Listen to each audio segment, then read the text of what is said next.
we started this little, I guess, discussion on ear cleansing last week.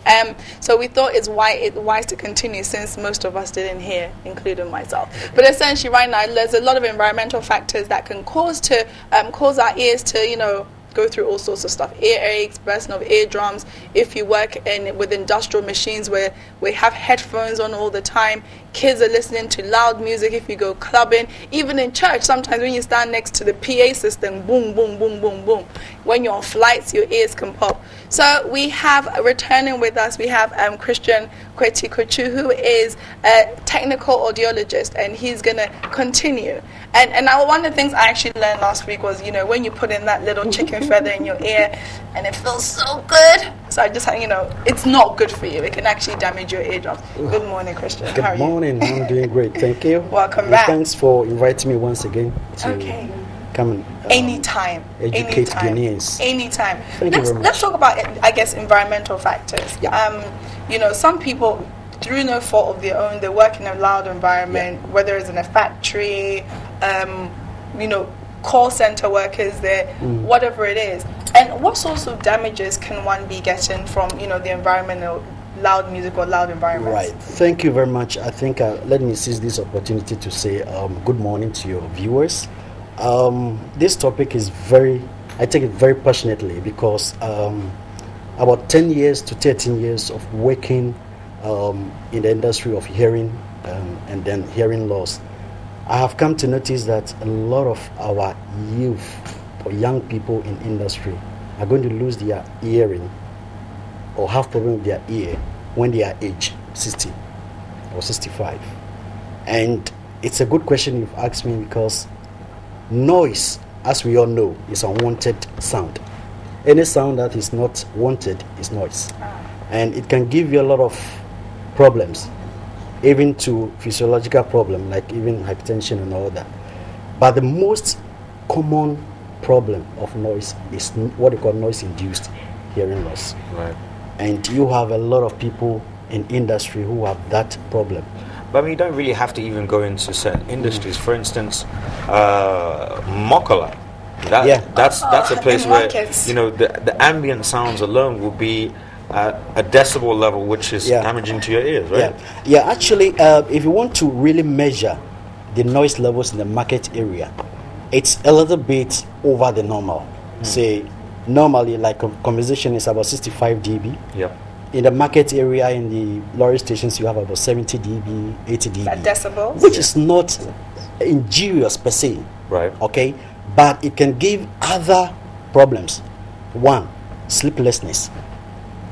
The noise levels in the market areas where you have maybe the one who is selling the CDs, blurring the sound. Oh, yeah. And then you have people giving announcements. You have market women shouting for their wares, and it could give you, and relatively, it could give you even hypertension. Yes, because it raises your blood level. The medical guys can explain further. Gives you some higher levels of blood, flow, and then also sometimes even give you restlessness. You become restless. You become stressed up because of the noise. And then you would also ultimately see that what happens is that your threshold levels are elevated. What do I mean by that? We normally hear, as we're talking now, about 65 dB. But when you are in that noise and becomes persistent and consistent, what happens is that when you leave that noise, your hearing goes down. Right. And then people need to shout that level. Right. For you It's to hear. happened to me before. So, for instance, in the club. I was going to say, after we went to that Video award thing musicals. on Saturday, Good. Walked past a speaker, and then afterwards walked straight out to the foyer, and somebody was, and my ear was still just ringing. Yeah. That's great. That's one effect of noise. One effect of noise is what we call tinnitus. That's call the it ringing. tinnitus. That's the ringing. That is sound that is within, which is not coming from outside. It's tinnitus. That's quite interesting. But then how come it is that we have ringing in our ears sometimes when nothing happens? Sometimes we all have that. It shouldn't be always. Sometimes, as the human anatomy works, you hear some ching sound, hissing sound, ding. And sometimes our traditional people will tell you somebody is calling your name somewhere. Yeah, it is probably that the bones are stretching a little bit, the nerves are just exercising a little bit. But if it becomes persistent, and I can tell you that there are people who are battling even now with continuous noise and of various and different types, hissing, bouncing, drumming, and all sort of things. Noise is one cause. So marketplace, if you're exposed to this kind of loud noise everywhere, you kind of become stressed up. When you leave that scene, you may have that noise in your ear. You may have to listen carefully for when people talk to you. You may not follow the conversation from your children, your siblings, your friends. You may ask for repetition all the time. Then you must know that you are getting to deafness. Okay, so Chris, as a technical audiologist, I like just to say that word. You're from Chris Hearing Center. Chris Pratt Hearing Center. Yeah. What is the scope of people that you get coming in on a daily basis who, as a result of whatever, need your ear specialism? Yes, surprisingly, all ages, and specifically from the ages of say 40 to 65 to 70. Okay. Now, some people say maybe hearing loss is of old age. It's related. It is not. Yeah. It's sometimes it's not. It's not unless it's in the genes. Then you could have hearing loss. But otherwise, you have all people coming from all ages. Say from 2 years. You'll be surprised that even people of say 6 months old are brought to our center because sometimes they have infection, but basically from say 2 years, when children are supposed to start their first word, second word, and that is not forthcoming, you see parents being suspicious of hearing loss, so they come to our center. And then you have people who are also working in industry, just as I've said, who also maybe sudden ear loss or gradual hearing loss, they come. And then some people who are aged and also think that they are not hearing people. People complain that they can't hear them and all that. When the phone is ringing, they cannot hear the sound of the phone. If somebody is knocking at the door, they can't hear that. So they also come in. Okay, so we have ranges, all ages, and I must say all professionals, all people, from the layman to the judiciary. Okay, Chris, I want you to take just give us a quick example on your dummy here. I mean, for instance, we've established that people work in noisy environments. Yes. We're on the road to Cairo. Yeah. So we have lots of football supporters, lots of jama, lots of clapping, lots of shouting, lots of singing. Vuvuzela. Plenty of those things about to happen. So please, use this model, dummy, to try and show us where the damage will be caused when we are prone to such environments. Very good. Now, as you can see on your screen, this is the hearing system, or what they call the anatomy of the human ear. And it is divided into 3 chambers. We have the outer ear, the middle ear, and the inner ear. In fact, this problem of noise can start right from the outer ear. Right. That is when you are exposed to sudden impacts, explosive sound. Okay. You can injure your eardrum. The eardrum can just burst. What they call perforation can just burst and tear into pieces. Can you show us where that burst will happen? If you take this. Now, the other day I showed you the eardrum. This is the eardrum. Okay, this is the eardrum. Just come up now. Okay, but it's just here. Okay, and if it's kind of respond to the vibration of sound. As I'm talking to you now, your eardrum is continuously vibrating and sending the message. So if there's a sudden sound, it can get burst, turn beyond the repairs or surgery. You can also have what you call dislocation of the ossicular chain. And these are the tiny bones that are attached to the eardrum. They can dislocate. Wow. And become disjointed. So, there are something like this. I know. There are something like this, so they can become something like this. And that will impede sound transmission. Right. Okay? So, that can also happen. You can also have problem in what you call the semicircular canals, which are like this. they are in charge of our balancing. So if there's a disturbance in that circle, the fluid there can cause problem. And then the major thing where noise actually disturbs is what we call the cochlea, and that is it. It's like a shell, like in our tradition they call it a funny. Like a snail shell kind of thing, spiraled. Yeah, that is snail. And you see it, and that is where hearing actually takes place. Okay. It contains an organ we call the organ of Corti.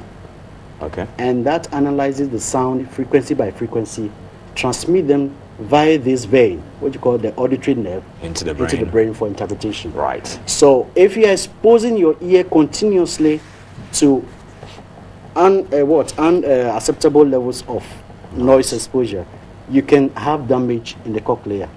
And that is why many industrial workers and people who expose their ears to sound, noise, high levels, people who go to jam and to jamming and why how do you call it? Me, Benny? They want the high levels of the music and they be nodding their head and they think they're enjoying it. They are really destroying their cochlea. Wow. And with time, you wouldn't hear anything.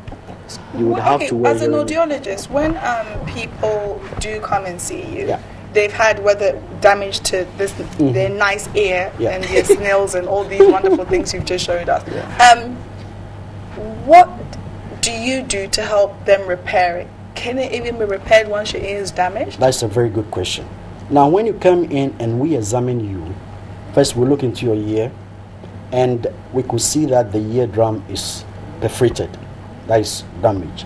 Now, in our center, we don't do surgery, so we quickly refer you to a ENT surgeon. Right. He's a What's doctor. ENT? ENT is ear, nose, and throat, or what they call the otologist or otolaryngologist. And these people, they have somebody who is a surgeon who does the operation. So he may repair your eardrum, depending upon the damage, the degree of the damage. He may repair the eardrum by doing a little surgery. Now, if it is the problem behind the eardrum, there's another test we do. We call it tympanometry. That tells us whether the eardrum is vibrating and the bones are in good condition. If we find out that they are not in good condition, still the ENT surgeon can do some operation, depending upon the degree of the damage, right? Okay. But when you come to the inner ear, where the organ of hearing or the organ of Corti is, no repairs, no surgery, you need to wear a hearing aid. I must say that sometimes you have a tumor sitting on the nerve, thereby impeding the blood flow. So this one too, a surgeon, a ENT surgeon can operate, but it's very delicate. They don't normally do it, but while in Ghana, I think that we have got some very good ENT surgeons who can do operation on that. If there's a tumor, we call it acoustic neuroma. It does the operation. Otherwise, then what you have to do is to wear hearing aid. Okay, last week or last time you were here, we spoke about the cleaning of the ear. Yeah. Now, I just want to go over it again because a lot of people ask questions afterwards, but still asking the right way to clean their ears, and obviously still thinking that maybe the method they're using currently is okay. Would you mind just giving us a quick demonstration once again with your dummy on the proper way to actually do ear cleansing? Right. I think I have to put on record that it is not advisable that we do the washing ourselves. But if you are not near to a specialist and you think that you want to do a first aid, you may do it this way. If you feel that there is, and that's the only thing that you can do actually, is that there is wax impartation in your ear canal. So as you can see in the canal to the eardrum, you can have wax, you can have foreign objects, you can have a lot of things there that, especially if it is a foreign object, they don't attempt, because you may put it further against the eardrum and it may injure the eardrum. Like what happened with Emma's piece of paper. Okay. In fact, in her case, yes, because she really compacted it against the eardrum. Right. So, one, what you need to do, if it is wax impartation, and I told you the symptoms, you have fullness in your ear, like there's water in your ear, or when people talk, you don't hear them very well, or it's you kind of, when you talk, you must hear yourself. If you feel that then it means that probably you have something in your ear, like wax impacted. Then what you have to do is just heat olive oil a little bit, like a body temperature, and tilt your ear this way. You can put it on a table or on a chair with a pillow. Yeah. Okay, so you can have that level, and then you pour it a little bit into the ear and leave it for a while. Don't put anything extra in there. No, leave it for a little while. Is it 5 minutes, 10 minutes? Maybe 10 minutes. Maybe 10 minutes. What may happen is that the oil will soak the wax and kind of loosen it a little bit, and then you can turn it down, and it may fall, right, depending upon the size of it. Okay. And then maybe you get a cotton bag to just clean the outer part. But then you said don't stick in the cotton bag inside. Don't stick the cotton bag inside. And I must insist that after doing that, if it comes out fine, still seek for a specialist to look into it. If it doesn't, if you don't have and you feel comfortable, that's okay. Now there's also another thing you can do. You can also use hydrogen peroxide. But that one, I must say that it's kind of it has some burning sensation. Yeah. So make sure you don't have a perforation on your eardrum. Right. So no scratches or anything like that first. Because if there's a perforation on your eardrum, as soon as you put it there, it may go into your middle ear, which is not supposed to contain any fluid. So ideally, olive oil is your best. Is the best that I would recommend. Okay. Otherwise, you can have. And you see, when you have wax that is not so thick and impacted, and you put in the hydroperoxide, what happens is that it goes behind the wax, and some mechanical, or electronic activity goes on there. It may even burst your eardrum. Yeah. You can have a burning sensation. So the best thing is that when you feel discomfort, spend a little, a few cedis. It's not expensive. Just come to specialists like CRISPR Ear Center. Yeah. You come there, we have machine that you can use to wash your ear. And I must say this, I don't know what is pertaining in this country in most of the hospitals. They use this stringing machine. It's banned worldwide. What? Yeah. Okay, can you please, can we get a repeat of that? Let me say it once again. That kind of thing that is syringe. It has injured people's eardrums. It has hurt people. So in UK, for example, they have banned it. Or how do you say? Is it banned or banned? Yes, banned. Yes, banned. They don't use it. But no, it's not banned in Ghana currently. I don't know. Because I go to some of the bigger hospitals and I see, and my heart bleeds because if the nurse is not trained well enough to handle it, then they're causing more damage than good. Yeah. Okay. Wow. So there's a machine that sits right here. They wash the water, just wash, and you may even enjoy it. You may even ask for more. You must not have pain when your ear is being washed. If you have pain, the specialist must stop, because it could mean that maybe you have other things issues that is happening there. You're supposed to enjoy it. Wow. Thank you ever so much for coming in once again, Christian, and helping us learn more about our ears and what we should and should not be doing.